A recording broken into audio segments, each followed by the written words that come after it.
Right, so hello and welcome back to Books and Things, and today I wanted to talk you through all the historical fiction books I have on my shelf.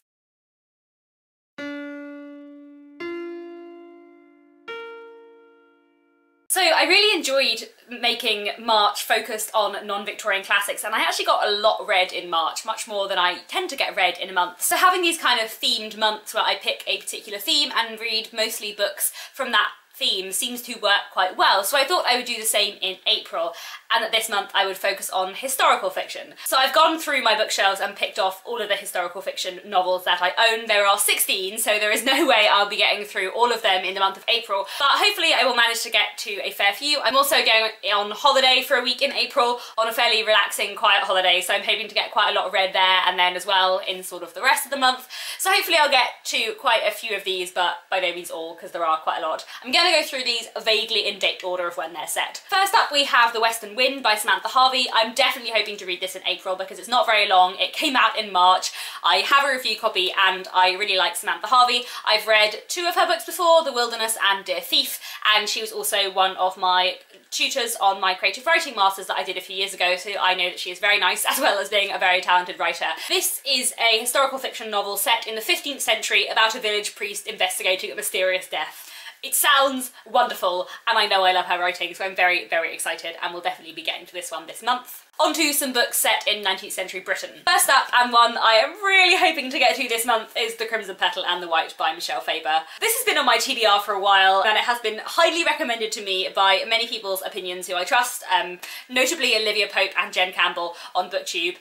And I really think I will love this because I've heard such great things about it. But it's big and that puts me off a bit. So my plan is, because I know I'm going on holiday in the second week of April, that if I get lots of books read in the second week of April, I won't mind so much taking like the rest of April to read a really long book. That's my theory, because I think one of the reasons why I feel sometimes slightly put off giant books, a thing that I never did ever as a teenager, is to do with BookTube and worrying that if I spend most of the month just reading one book, I won't have very much to talk about in a wrap-up. So I think if I get lots read on a holiday in the first half of April, that will persuade me to pick this up in the second half of April. I really think I will love this one. It is set in Victorian London. It is, I believe, about a prostitute who wants to be a writer, and just from everything I've heard about it, it sounds fascinating. Next, another 19th century one. This is Death and Mr. Pickwick by Stephen Jarvis. As you can tell from the title, this is slightly related to Dickens because Mr. Pickwick is a character from Dickens's first novel, The Pickwick Papers. As far as I know, this is a loose fictionalisation of the time in Dickens's life when he was writing and having published the Pickwick Papers and the kind of growth of the celebrity around him as an author. So I'm very curious about this. I know it's about Dickens, but I don't really know that much more than that. But obviously, I'm very fond of Dickens, he's my favourite author, and I like the Pickwick Papers, and I love a good historical fiction novel set in the 19th century, so I'm very curious about this one. And then here we have Tipping the Velvet by Sarah Waters. I read Fingersmith about this time last year and really enjoyed it. I found the plot maybe a little bit too twisty for me, but I loved the writing and I loved the world created and the historical setting, and I thought that Sarah Waters was such a wonderful writer that I really wanted to read more by her. So I bought this a while ago now and just haven't got round to reading it, but I was so enamoured by Fingersmith, even though I didn't think it was perfect, that I just know I want to read more by her. And I've heard great things about Tipping the Velvet. Like Fingersmith, I know it deals with LGBT issues in Victorian society, which is something that I love in historical fiction, partly I think because I read so many books that were actually written in the Victorian period. When I read a modern book set in the Victorian period, I like it to deal with issues that were never written about in the Victorian period. So I've heard so many amazing things about this one, and a lot of people say that while they love Fingersmith, this one is their favourite, so I'm definitely excited to get to this one, and hopefully I will be buddy reading this with Marissa from Blatantly Bookish. We also buddy read Fingersmith together last year, so yeah, definitely looking forward to this one and really hoping to get to it this month. Another Victorian set historical fiction, this is The Watchmaker of Filigree Street by Natasha Pulley.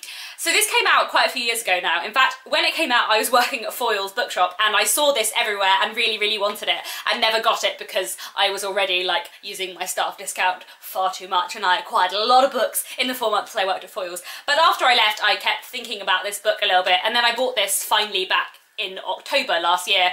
I was really excited to read it, and of course just haven't got to it yet because there's always so many books I want to read. But reading The Miniaturist recently sort of pushed me even more to be keen to read this. But Miniaturist is not set in any way in a similar historical setting to this one, but both The Miniaturist and this are sort of historical fiction with some kind of magic realism-ish elements, and I don't always love magic realism, but I think, judging from The Miniaturist, I actually am quite happy with it in historical fiction as long as it's like minor, so hopefully it will be kind of similar in this. That's my hope. But I know that this is set in the 1870s and is about a watchmaker, a Japanese immigrant, and a young woman who really doesn't want to be forced to marry, which sounds like a recipe for a book I will really love. Then we have a book set in 19th century Ireland, and that is The Wonder by Emma Donoghue. I say 19th century, I'm assuming it's 19th century. I feel like I've heard people say it's 19th century, and while the blurb doesn't explicitly say it's 19th century, it does say that one of the characters has been trained as a nurse by Florence Nightingale, so that sets it in the 19th century unless she's very old, and it could be early 20th. Anyway, roughly that kind of time period. I read Room by Emma Donoghue a while back and thought it was really, really brilliant, and I was keen to pick up something else by her. This sounds completely and utterly different, but really, really interesting, and I have had it on my shelf for too long. I believe that it's about an 11-year-old girl in an Irish village who claims to be and appears to be surviving without sustenance, without any food, and the kind of clash of superstition and science which arises in sort of reaction to this. So really quite curious about this one and hoping to find out a bit more about what it's about when I start reading it, hopefully this month, but we will see. On to some books set in 19th century America. Here we have Colson Whitehead's The Underground Railroad. I think this is set in the 19th century, not 100% sure on that one. I got this book free at work when they were doing a giveaway because this book is published by one of the other divisions within Hachette UK, and I've heard so many brilliant things about it, but I've also heard some middling things about it, so I'm kind of interested to pick it up, but with some hesitations. I'm not sure if I will actually get to it this month. But it is about the slave trade in early 19th century America and what happens when slaves discover a kind of magic realist underground railroad that will take them from the south where slavery is allowed to the north where slavery is banned. That is what I gather the premise is, and I am quite curious to pick this up. And then I also have two Tracy Chevalier books, both set in 19th century America, kind of dealing with sort of frontier settler stories, I believe. We have The Edge of the Orchard and The Last Runaway. I hope to read one of these this month, but I don't think I'll be reading both. I think I'll take one at a time. It will be quite interesting to read both of these. I actually studied quite a lot of 19th century American society at school. I did sort of a year looking at settler culture and Native American culture in America in the 19th century. It's a period in history I'm quite interested in but haven't read anything about for a while, so I'm looking forward to both of these. I have no idea which one I'm going to start with. Then one that I am certainly hoping to get to this month. This is Days Without End by Sebastian Barry, which I have just heard so much about, and it was one of those books where I heard some positive reviews and some negative reviews on BookTube, and even the negative reviews had me sat there like, I want to buy this book is definitely for me. This is another one set in 19th century America. This is another historical LGBTQ+ story following two men who fight together in the Indian Wars and the Civil Wars and fall in love and then later adopt a Native American girl. I've just heard so many interesting things about this, and it just sounds like something I would really, really love. Like I said, I really do enjoy historical LGBTQ+ stories, and the way that this book talks about war and sort of being a soldier I think will be really, really interesting, as well as looking at the way that these two men kind of come together and form a family. Like I said, one of those books where even the negative reviews made me really want to buy it and made me think this is going to be one for me, and it's not very long, so I'm definitely hoping to get to this one in April. Moving into the Edwardian period, we have A Place Called Winter by Patrick Gale. I've heard really good things about this. I know that my mum really liked it, and also Holly Dunn from Holly Dunn Design on BookTube really, really enjoyed this as well and has strongly recommended it. It is about a man living in Edwardian England who emigrates to Canada, about his struggles with his sexuality as he begins to realise that he's gay in a society where that is not accepted, and about many other things. It sounds really, really good. It sounds very much up my street, and apparently it is very, very beautifully written. So yeah, looking forward to this one. On to some interwar period literature. Here I have 1921 by Adam Thorpe. I will definitely be reading this in April because it was my TBR jar pick for the month. Also, I think I borrowed this from my mum several years ago and haven't read it yet. I think that's what happened. I read Ulverton by Adam Thorpe on my creative writing master's course and loved it. It's a weird book, it's inaccessible and it's strange, but it's also magnificent and does like incredibly interesting things with form as it follows the story of this one town over a long period of time, picking up it at various years with kind of vignettes told in very different styles. It's wonderful but weird, and I thought it was so fascinating and found Adam Thorpe was such an interesting writer that I really wanted to pick up something else by him, and that was years ago, and I still haven't. But this sounds really good, and I'm really interested in interwar history. This is set in 1921 and follows a writer who is trying to write a novel about the First World War and trying to understand it retrospectively. I'm really looking forward to this one, partly, as I said, because I know I trust Adam Thorpe as a writer, also partly because I'm very interested in kind of World War I history. I've also recently read a couple of World War I memoirs written just after World War I, which is what this author is trying to write, I suppose.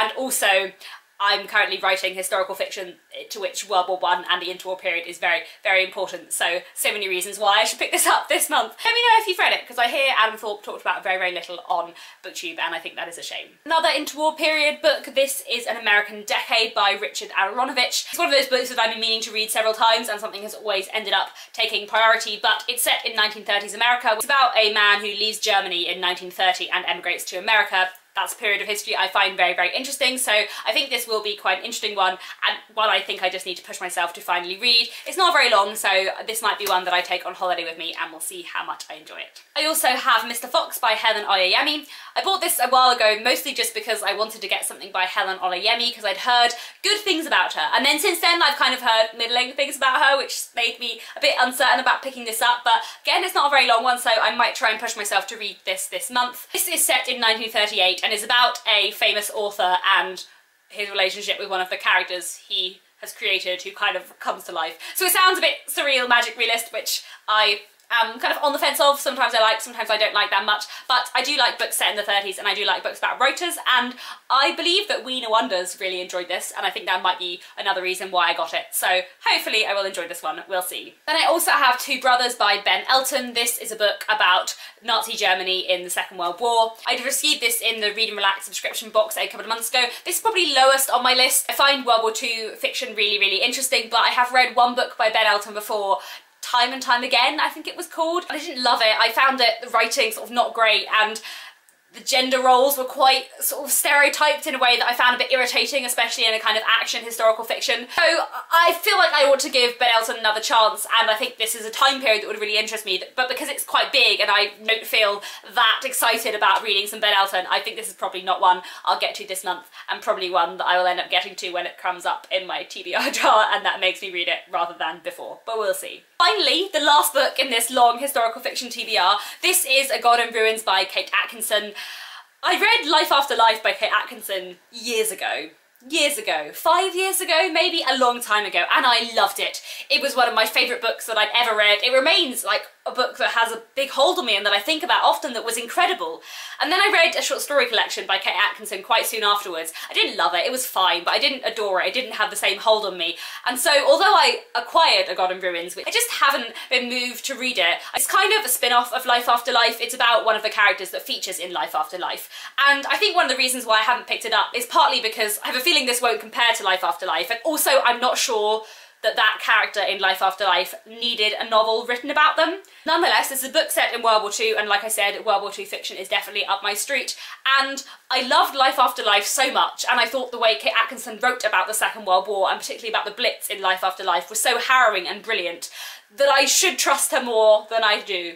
So hopefully I will get to this soon. I might try this month, but it's not the shortest one, although Life After Life was long but quick for me, so we'll see.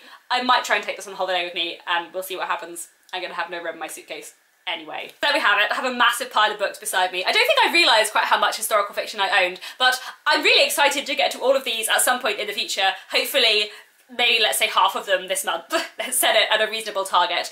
Please let me know down in the comments if you have read any of these and what you thought of them, and where you would recommend me to start, or if there's any in particular you think I should get to right away. Also, if you have any other historical fiction to recommend me, please do. So that's all for today. Thank you very much for watching, and I'll be back very soon with another bookish video.